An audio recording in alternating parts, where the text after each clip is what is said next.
जितनी भी अवाम है इसको ट्रक की बत्ती के पीछे लगा दें आप, कभी इधर लगा दें कभी उधर लगा दें, फिर आप ये भी कर दें इस तरह की झमेलों में इस अवाम को फंसाएं कि जी गोलियां तो चली थीं लेकिन वो इमरान खान को नहीं लगी थी, उसको तो स्प्लिंटर्स लगे थे और वो जो निशान कल पट्टी खुली नज़र भी आ गए और पता भी लगा गहरे निशान है, तकलीफ दे निशान है, लेकिन उसके बावजूद आपके गोलियां तो लगी नहीं, गोली तो नहीं लगी, और अगर लगी तो चार नहीं लगी।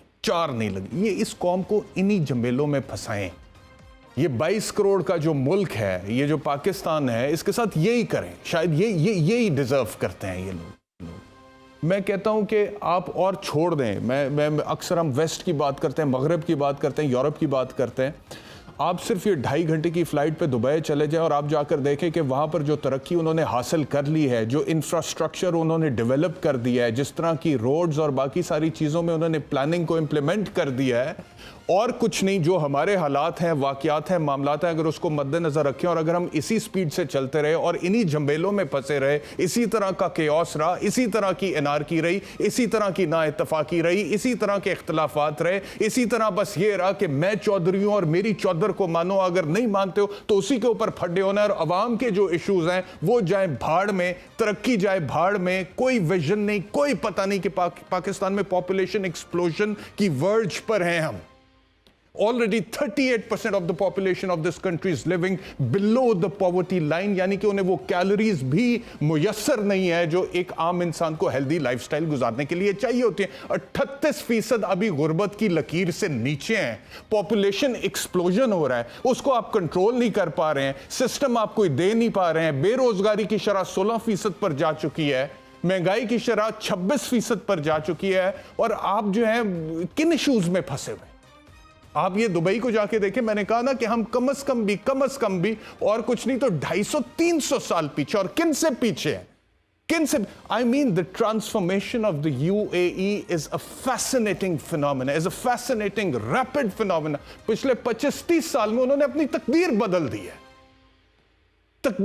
दी है, वो अभी उनका इंफ्रास्ट्रक्चर देख, बुर्ज खलीफा, दुनिया की टॉलेस्ट बिल्डिंग, बुर्ज अल अरब को देख लें, शेख जायद रोड को देख लें, उनके डाउनटाउन को देख लें, जो उन्होंने पूरी दुनिया से इन्वेस्टर्स को मैग्नेट की तरह अपनी तरफ अट्रैक्ट किया है, उसको देख लें, इंटरनेट सिटी को देख लें, मीडिया सिटी को देख लें, फ्री जोन को देख लें, एंड व्हाट नॉट।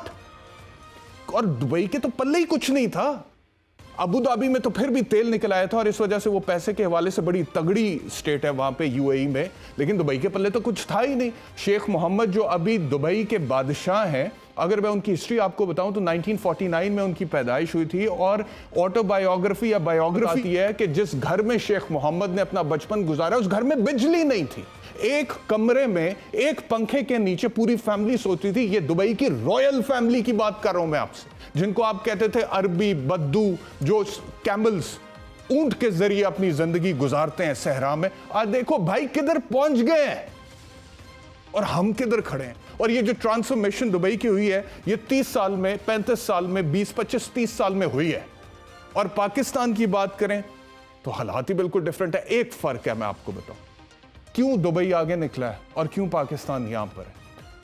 दुबई का जो भी सिस्टम है वो ऑटोक्रेटिक है, वहां पे बादशाह है, वहां पे पार्लियामेंट नहीं है, वहां पे जमहूरियत नहीं है, वहां पे इलेक्शंस नहीं होते हैं, बादशाह है वहां पे। लेकिन उसके बावजूद उन्होंने तरक्की की है। क्यों? इस वजह से कि उनके सिस्टम में मेरिट है। जिसने भी सिस्टम बनाया, चाहे एक बंदा ऊपर बैठा हुआ है वो बादशाह, उनके सिस्टम में certainty. I can give you 2 examples. Number 1, मैं एक बंदे से मिला वहां पे, उसने मुझे बोला जी कि दुबई में मैंने मिलियंस ऑफ दिरहम्स की प्रॉपर्टी खरीदी है, और जब मैंने उसको ट्रांसफर कराना था, मैं ट्रांसफर कराने के लिए गया हूं तो मैं सरकारी दफ्तर में गया हूं, it took me 15 minutes to get the property transferred in my name, और मुझे अपने नाम का रजिस्ट्री मिल गई है। 15 मिनट में इंतकाल हुआ है प्रॉपर्टी का, करोड़ों रुपए की प्रॉपर्टी का, और मुझे 15 मिनट में प्रोसीजर मुकम्मल, मैं घर आ गया। अब इसको आप पाकिस्तान के साथ कंपेयर कर लें।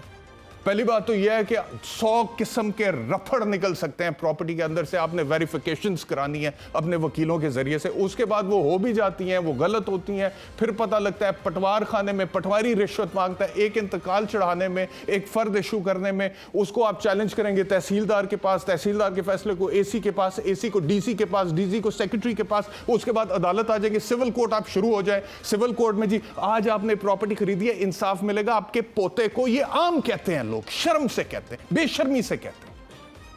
मिलेगा इंसाफ आपके पोते को। आ जाए, सूट फॉर डिक्लेरेशन करें भाई। जहां पे सर्टेनिटी नहीं है, मेरिट नहीं है, वहां पे खाक इन्वेस्टर आएगा। वो जो इमरान खान कहता है कि पाकिस्तान को ऐसा मुल्क बनाओ कि बाहर से लोग नौकरियां करें, भाई उन्होंने कर लिया, वो अरबी बदुओं ने कर लिया भाई।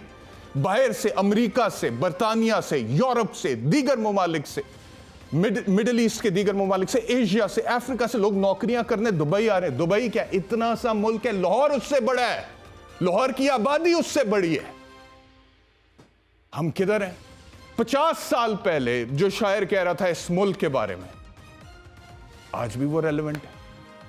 40-50 साल पहले फैज साहब कह गए, जिस देश से माओ बहनों को अगयार उठा कर ले जाएं, जिस देश से कातिल गुंडों को अशराफ छुड़ा कर ले जाएं, जिस देश की कोर्ट कचहरी में इंसाफ टकों पर बिकता हो, जिस देश का मुंशी काजी भी मुजरिम से पूछ कर रखता हो, जिस देश के चप्पे चप्पे पर पुलिस के नाके होते हो, जिस देश के मंदिर मस्जिद में हर रोज धमाके होते हो, जिस देश के हाकिम जालिम हो, सिसकी ना सुने मजबूरों की, जिस देश के आदिल बहरे हो, आहें ना सुने मासूमों की, जिस देश में बिनते हवा की चादर भी दाग से मैली हो, जिस देश में आटे चीनी का बोरान हलक तक जा पहुंचे। 50 साल पहले फैज साहब कह रहे थे, आज भी रेलेवेंट।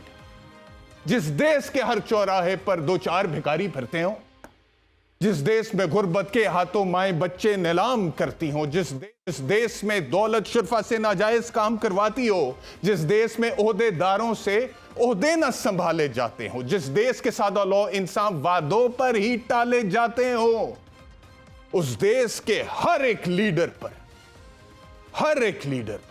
सवाल उठाना वाजिब है। यह है मीडिया का असल काम, यह है एंकर पर्सन्स का असल काम।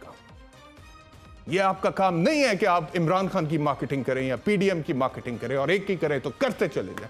मेरिट्स के ऊपर साइड लें, लेकिन मेरिट्स पर लें, इशू टू इशू चलें। यह क्या बात हुई कि आपने एक बंदा पकड़ लिया, एक लीडर पकड़ लिया, फिर आप उसी के साथ हैं और आप इमरान खान के खिलाफ हैं, तो इस वजह से इमरान खान को गोलियां भी लग जाएं तो आपने कहना ये तो ड्रामा कर रहा है। इमरान खान के गोलियों के जख्म की वीडियो भी सामने आ जाए तो आप कहें ये तो गोलियों के तो निशान ही नहीं है, तो स्प्लिंटर्स लगे हैं, पता नहीं क्या हुआ। क्या चाहते हैं?